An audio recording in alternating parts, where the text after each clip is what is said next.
उद्या ईद ए मिलादचा अतिशय महत्वाचा बंदोबस्त आहे. साधारण 1.5 लाख लोकांची मिरवणूक शहरातल्या विशेष करून झोन 3च्या हद्दीतून जाणार आहे.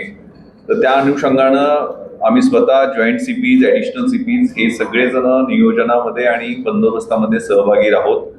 त्यामध्ये 10च्या 10 उपायुक्तांना ड्युटीज देण्यात आलेल्या आहेत. 11 ACP, 62 पोलीस इन्स्पेक्टर्स, 240 AP आणि PSI, 1781 पुरुष अंमलदार आणि 201 महिला अंमलदार. त्याचबरोबर SRPFची एक कंपनी म्हणजे 3 प्लाटून आम्हाला मिळालेले आहेत आणि होमगार्डमध्ये 800 पुरुष आणि 200 महिला होमगार्ड मिळालेले आहेत. यामध्ये पूर्ण बंदोबस्ताचं नियोजन, जिथून जिथून मिरवणुका येणार आहेत तिथला बंदोबस्त पण सोबत राहील. मध्यवर्ती ठिकाणी ज्या ज्या ठिकाणी शोभा यात्रासारखे त्यांचे देखावे आहेत त्या ठिकाणी सुद्धा बंदोबस्त राहील. रात्रीच्या वेळेला, दिवसाच्या मिरवणुकीत मुख्यत्वे पुरुषांचा सहभाग असतो, रात्रीच्या वेळेला महिला बाहेर पडतात. त्या अनुषंगानं खूप चांगल्या पद्धतीनं त्यांच्या सुरक्षिततेच्या दृष्टीने उपाययोजना केल्या जातील. आणि प्रत्येक झोनमध्ये रिझर्व्ह आणि स्ट्रायकिंग आहेत. प्रत्येक पॉइंटमध्ये असा एकटा दुकटा कर्मचारी नाही आहे, तर एक सब इन्स्पेक्टर आणि 10 लोक मिनिमम एका पॉइंटवर राहतील आणि त्यांना सकाळी 8 वाजल्यापासून रात्री 11 पर्यंत ड्युटी राहणार आहे.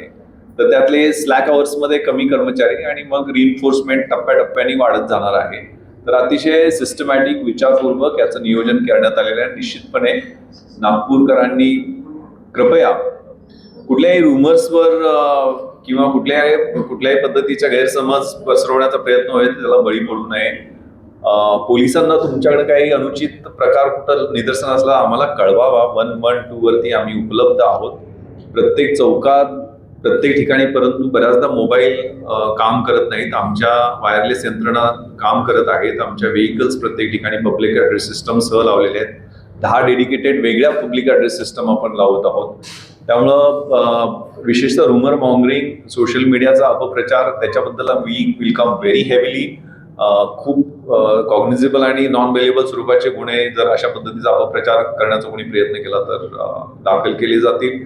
आणि ओव्हरऑल वातावरण खूप चांगलं आहे आणि ही मिरवणूक काल सुद्धा खूप मोठी मिरवणूक जागृतेश्वर मंदिराची पार पडलेली आहे आणि उद्याचा बंदोबस्त सुद्धा शांततेत पार पडेल. Thank you so much.